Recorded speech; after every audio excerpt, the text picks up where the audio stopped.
And basically, as you know, and as you've been seeing, not reporting as accurately as it should be reported because it's a massive story. Business is coming back to the United States so that they don't have to pay tariffs. And I think also because of November 5th, the election, they're very happy. AI is coming back to levels that nobody's ever seen before. It's a new, sort of a new business, I guess, when you think about it. But it's plants are going up all over the United States, and many of them have already been started.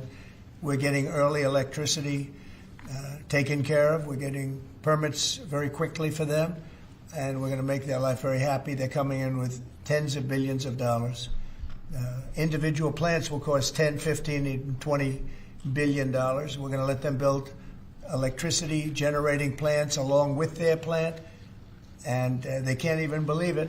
And we're going to get them very quick permits, as I've done always. I did that in Louisiana with 2 LNG plants. I got them one permit in 1 day after waiting 14 years, and the other one in 1 week after waiting for 12 years.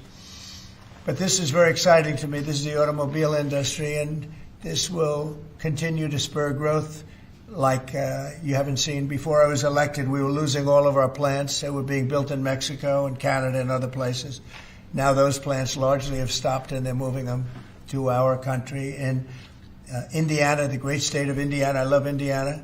Honda is building one of the biggest plants anywhere, and they've just started. They wouldn't have done it without this. In all cases, they wouldn't have done it without what we're doing. So we'll effectively be charging a 25% tariff. But if you build your car in the United States, there is no tariff. And what that means is a lot of foreign car companies, a lot of companies are going to be in great shape because they've already built their plant. But their plants are underutilized, so they'll be able to expand them inexpensively and quickly.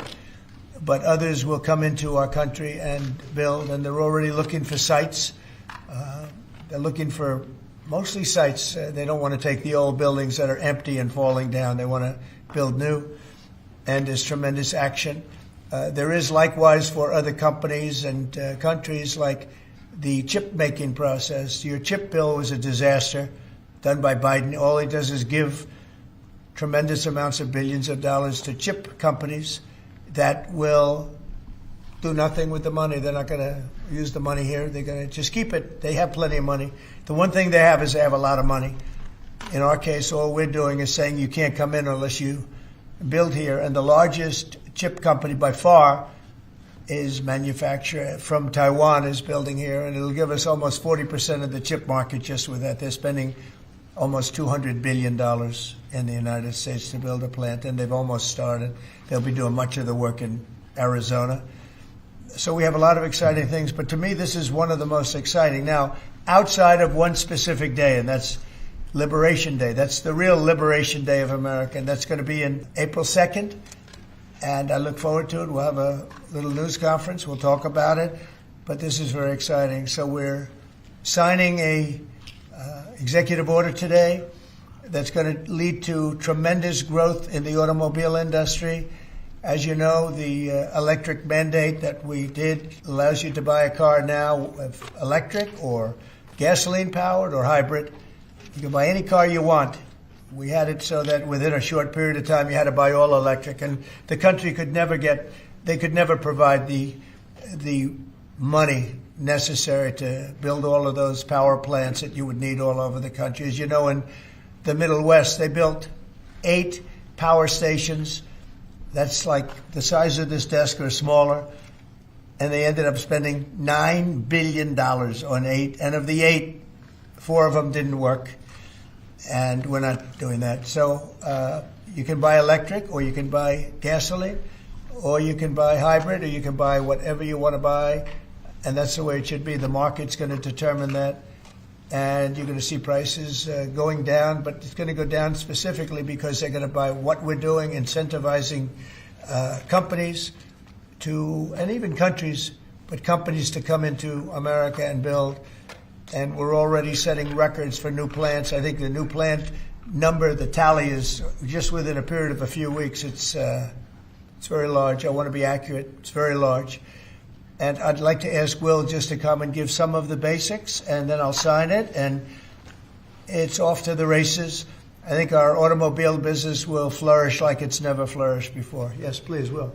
Thank you, sir. As you stated, we've prepared for your attention a proclamation imposing a 25% tariff on foreign-made cars and light trucks. This is in addition to tariffs that are already in place on those goods.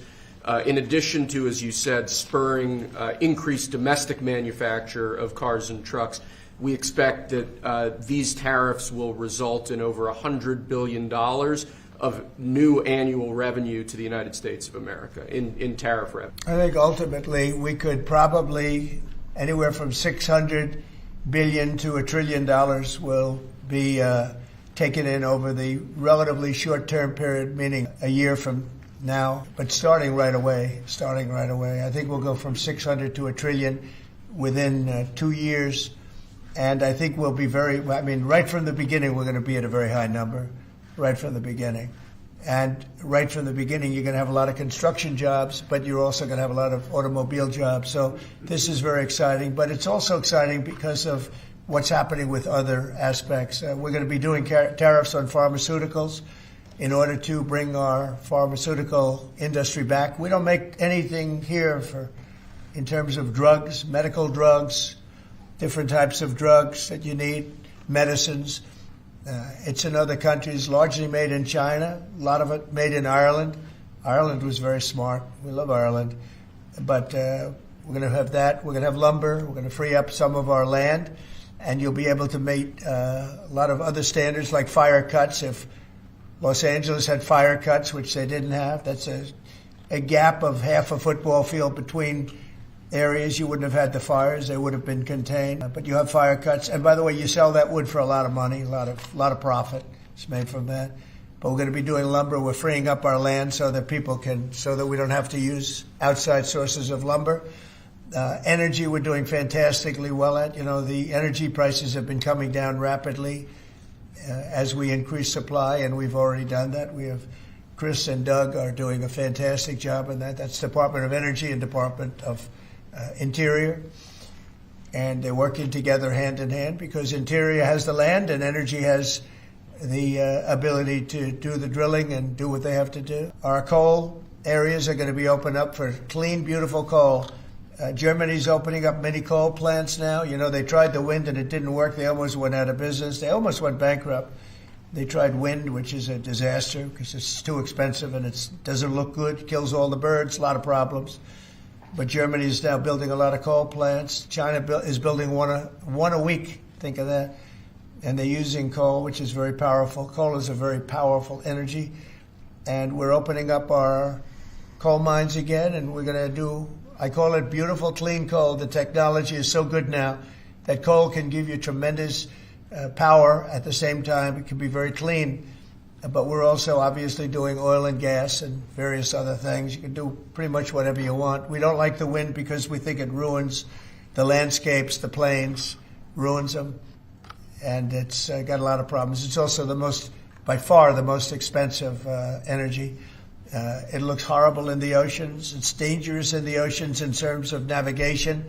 And if you look at what's happening with whales, in one area, they lost 2 whales, like in 20 years, washed ashore. And this year they had 17 wash ashore. So there's something happened out there. There's something driving the whales a little bit loco, but they lost 2 in 20 years. And now they lost 17 in a short period of time. So it's something wrong out there. So this is very exciting. This is going to lead to the construction of a lot of plants, and in this case, auto plants.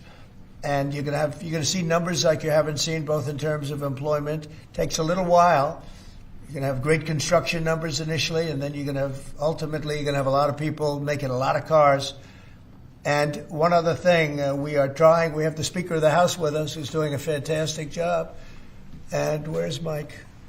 And we're trying to get approved. Mike, thank you very much for being here. We're trying to get approved, if we can. If you borrow money to buy a car, you're allowed to deduct interest payments for purposes of income tax, but only if the car is made in America. So if the car is made in America, you get a loan, you can deduct the interest. That's a big saving. A lot of people in that part of the world, in terms of buying cars, a lot of them don't think in terms of deductions. People that think in terms of deductions are very wealthy people. but people are going to start understanding what a good deduction is all about. So when you get a loan to buy a car, and I think it's going to pay for itself. I don't think there's any cost. I think you're going to have so many cars built, but you're only going to get that deduction of interest if the car is made in the United States of America. So I'm going to sign this, and Mike, I hope you can get that, because I think it's going to be amazing in terms of the number of cars that are going to be made because of it. And I want to thank Howard Lutnick, our fabulous commerce chairman. That's what he is. He's a chairman. He's a very successful guy, a great guy. And we have a big day, Howard, coming up next week. It's going to be good. That's Liberation Day. That's going to be on the 2nd, and that's going to be reciprocal. And I think people will be impressed. We're going to be very fair. We're going to be very nice, actually. We have not been treated nicely by other countries, but we're going to be nice. So I think people will be pleasantly surprised, but it's going to make our country very rich, because we're the piggy bank that everybody steals from, and they've been doing it for many years, for decades, so we're not going to let it happen. So, but we're going to treat people very nicely. We're going to treat other countries very, very nicely, and I think it's going to have a very positive effect on everybody, including those other countries. So I'll sign this, and we will see you again on April the 2nd. In terms of this, it's going to be another round, and it's about making America great again, making it strong and prosperous again. Thank you very much. Assure that a car coming into the country is fully built. Could an automaker in Germany say, leave the tires off a car? Yeah, we're going to have very strong policing, and it's pretty easy to do. If parts are made in America and a car isn't, those parts are not going to be taxed or tariffed. And we'll have very strong policing as far as that's concerned. For the most part, I think it's going to lead cars to be made in one location. You know, right now, a car would be made here, sent to Canada, sent to Mexico, sent all over the place. It's ridiculous. So this is a very simple system. And the beauty of the 25, it's one number. It's not up or down depending on the cost of the car. It's one number. And that number is going to be used to reduce debt greatly in the United States and to build things, reduce taxes. I mean, basically, I view it as reducing taxes and also reducing debt. And within a fairly short period of time, I think we're going to have a balance sheet that's going to be outstanding. Yeah. How do you assure Americans then that this will not cause a long-term increase in prices? Well, look, I think we're going to have a market the likes of which nobody's ever seen before, not in this country. You know, we had the best market ever in my first term. It was the strongest market ever, the best economy ever. And I think I think this blows it away. But this is something that people have wanted to do, presidents have wanted to do for a long time. A lot of them didn't understand it. It wasn't a priority for them. But foreign countries understood it very well. And they've really ripped us off at levels that nobody's seen before, but that's not going to happen. April 2nd, the auto tariffs. Say it? Do these auto tariffs go into effect today or on April 2nd? They go into effect on April 2nd. We're signing today, April 2nd. We start collecting on April 3rd. What does that mean? Tariffs on any other sectors Not then, but we will be putting a tariff on lumber. We, as you know, have a tariff already on steel and on aluminum of 25%. And we're taking in tremendous amounts of dollars. More importantly, our steel factories and aluminum factories are roaring. They're starting to roar. They're building new ones. I just heard from Nucor, which is a big company, a very big steel company, and they're building a massive plant for steel that they wouldn't build without this. So you're going to see things that are going to be actually amazing. And I think you already have. You know, we've had some news conferences where I can't have enough. They want to do news conferences where they announce they're going to spend $20, $30, $40 billion. But Apple, as an example, is spending $500 billion. Okay, any other? On the Signal chat, Senator Roger Wicker. Hold on one second. Yes. Go ahead. Reciprocal tariffs next week. Will those be immediately effective April 2nd on all countries, or will you focus on the worst offenders? No, we're going to make it all countries, and we're going to make it very lenient. I think people are going to be very surprised. It'll be, in many cases, less than the tariff that they've been charging us for decades. So I think people are going to be very, very surprised. Why is On these that? auto tariffs. I think they'll be pleasantly surprised. I don't know. I think we're trying to keep it somewhat conservative. 100 go down 2% at close, S&P 500 down 1%. What are you Is concerned that about today? that market reaction? Today? Yes, sir. I didn't say that. I want to see the jobs. I want to see that'll all take care of itself. That could take care of itself in 1 day, 2 days, or 1 week. Are there any conditions under which you'd remove these auto tariffs, sir, or is this permanent for the rest of your term in office? Oh, this is permanent. Yeah, 100%. Yeah. Are you on there? So did Elon Musk advise you at all on these auto tariffs? No, because he may have a conflict, so we don't talk. I've never talked to him. Elon's amazing. He's never asked me for a favor in business whatsoever. I'm actually a little surprised by it. I might do it, I might not do it. I do what's right, and he'd want me to do what's right. No, he's a patriot. He has never, these are big deals we're talking about. This is probably nothing like this. And I've never had Elon come and say, would you do me a favor with the mandate or the electric mandate or anything. He's never asked me for anything. Sir, also, what's your response to Republican lawmakers who have said today that your administration should take more accountability and not downplay what's happened with Signal that we've seen in these messages today? Well, I don't know about downplaying. The press upplays it. I think it's all a witch hunt, that's all. I think it's a witch hunt. I wasn't involved with it. I wasn't there, but I can tell you the result is unbelievable because the Houthis are looking to do something. They want to know, how do we stop? Can we have peace? The Houthis want peace because they're getting the hell knocked out of them. It's been very, very strong. The Houthis are dying for peace. They don't want this. And they're bad. Look, they were knocking ships out of the ocean. We had in the Suez Canal, they only have about 20% of the ships going through. They have to go through a different way, which takes weeks of travel. And that really affects commerce. But the Houthis have been hit hard, and they want to negotiate peace. But I don't think they're quite... Say it? Do you still believe nothing classified was shared? Well, that's what I've heard. I don't know. I'm not sure. You'll have to ask the various people involved. I really don't know. I can only tell you this. You don't want to talk about it. The Houthis have been horrible to the world. What they've done, killed a lot of people, and knocked down a lot of ships and planes and anything else. It's not just the ships. And they have been hit. They have been hit harder than they've ever been hit. And they want us to stop so badly. And they've got to stop. They've got to say no mas. But I can only say that the attacks, it's attacks every day, every night. It's not just the one. You're talking about one. The attacks have been very successful, even beyond our wildest expectations. We've hit them very hard, very successfly. And we're going to do it for a long time. We're going to keep it going for a long time. Senate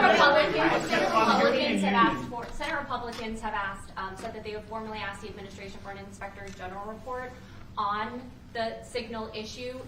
Will you agree to that? It doesn't bother me. I don't know. I want to find if there's any mistake or if Signal doesn't work. It could be that Signal is not very good. It's a company. Maybe it's not very good. I think we'd rather know about it now. There was no harm done because the attack was unbelievably successful that night, and it has been unbelievably successful every single night for the last 4 or 5 nights. So, and that's the thing that you should be talking about. This is something that should have been done by sleepy Joe Biden, but he was asleep at the wheel other than when it came to stealing money, of course. Joe Biden should have done this attack on Yemen, which is basically a certain group within Yemen, the Houthis, and this should have been done by Joe Biden, and it wasn't.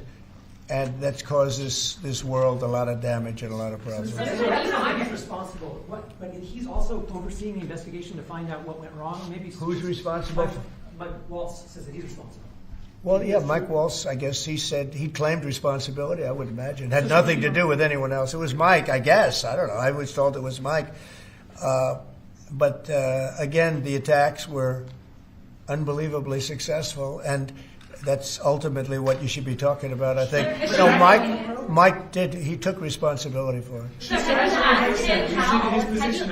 Say it? Should Secretary Hegseth consider his position over the Signal? Hegseth is doing a great job. He had nothing to do with this. Hegseth. How do you bring Hegseth into it? He had nothing to do. Look, it's all a witch hunt.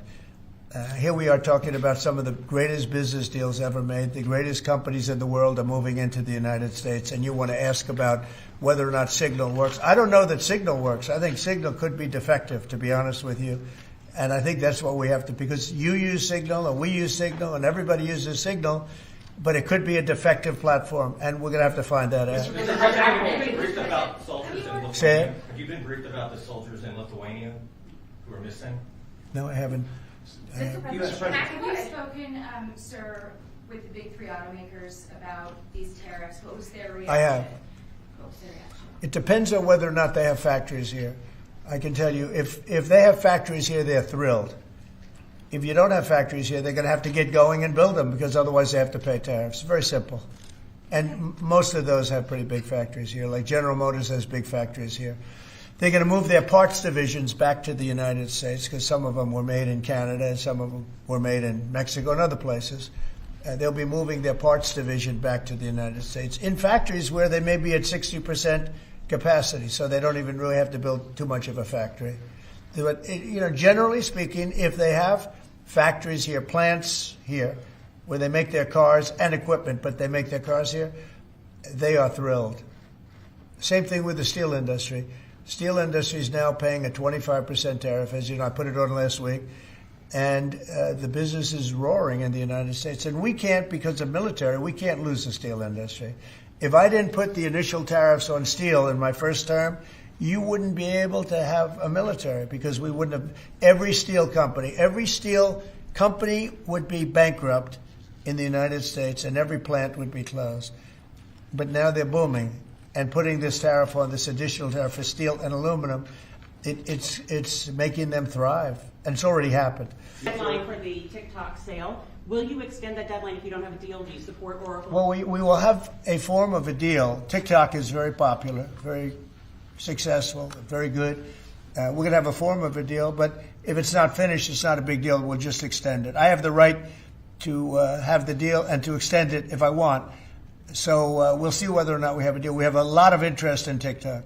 Is there a way for a U.S. company to operate it and ByteDance to still have a share of the algorithm? Well, there are numerous ways you can buy TikTok, and we will find the one that's best for the country, for our country. I'm worried about our country more than anything else with respect to TikTok. And China is going to have to play a role in that, possibly, in the form of an approval, maybe. And I think they'll do that. Maybe I'll give them a little reduction in tariffs or something to get it done, because every point in tariff is worth more money than TikTok, if you think. Every point. Tariff is a much bigger world, and TikTok is big. But every point in tariffs is worth more than TikTok. So in order to get China to do, maybe I'd give them a reduction in tariffs, as an example. Sounds like something I'd do. Do you think the tariffs are going to be good for Tesla, sir? Good for who? Tesla, which makes it good. Well, he is a fantastic Tesla. Will tariffs be good? I think they may. It could be a net neutral, or they may be good. He has a big plant in Texas. He has a big plant in California. And anybody that has plants in the United States, it's going to be good for, in my opinion. Mr. President, the European If you want Union to has return really education control to the states, how would you handle it if a state like California were to put in place education policy? I haven't seen a mask in so long. You're wearing a mask. So nice of you. I haven't seen anybody wearing a mask in a long time. It's good. You feel more comfortable, right? Yes. Good. That's good. So go ahead. You said you want to return education control to the states. How would you handle it if a state like California were to put in place education policies you disagree with? Well, I think that California is going to be tougher, because they're doing badly on everything they do. Everything they touch turns bad. So a place like California would be tougher for education. But what I would see with California is you'd have a Los Angeles department, and you'd have Riverside. You'd go to various places. And I think you'd have some great areas in California, and then you'd have some, like everything else, that doesn't work so well. But ultimately, I think it would be very successful. I think in New York, as an example, you'd go to Long Island, Westchester, you may have Nassau County, Queens County. You break it up in certain ways, so they'd have maybe 5 departments. Because of the size, they'd have 5 departments instead of 1. A state like Iowa, you'd have 1. And, they're just chomping at the bit to get going. So many states are chomping at the bit to get education, and it's going to happen fast, to get the education